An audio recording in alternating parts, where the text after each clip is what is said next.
neyanziza era kankutuse kalipota y'embeera y'obudde wano ku ttimbe lwa UBC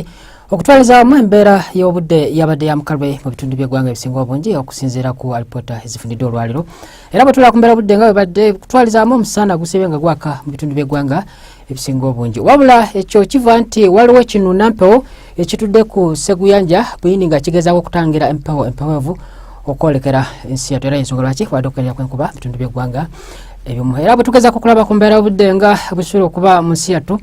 okutwaliza awamu tusuubira omusana okwaka nga kukubakubamu mu ebyo ebitundu ebisangibwa musozi omukabale ng'okibizodde eri Mwarwa saako n'eri ebitundu ebisinga bungi ebisangibwa ebukiikakkono sawamu n'eri mu Kalamojja okutuuka ddala eri ebuvanjuba okuggyako ebitundu ebiri ku mbalama z'ennyanja Nalubale ate tusubirawo olufuyirize era tusubira mu budde n'okukyukamu katono mu biseera by'olweggulo nga tusubira omusana okwaka kubakubamu ebitundu ebisangibwa mu nsozi omukabale temperature obakuliza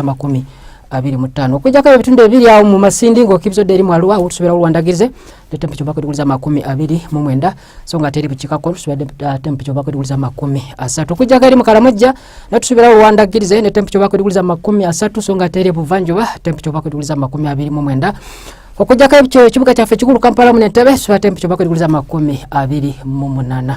Gwene munange nasobola okutambulako mu bibuga ebimu ebisangibwa ku Samazinga Africa kutwaliza musubira omusana okwaka mu bibuga ebisinga obungi ku Samazinga Africa okujjako eri mu Lagos ayo tusubirayo enkuba okutonya ne temperature obakuliza 30 Gwene munange nasobola okutambulako mu bibuga ebisangibwa ebunayira tusubira okuba okutonya mu kibuga Moscow Rome ne Berlin so nga ate mu kibuga London awo tusubira omusana okwaka ne temperature obakuliza 17 ebisinga kala ku mbeera obudde genda ku mutimbagano gw'ekitongole kyaffe nga bw'okulaba ku ttimbe lwa UBC beera bulungi.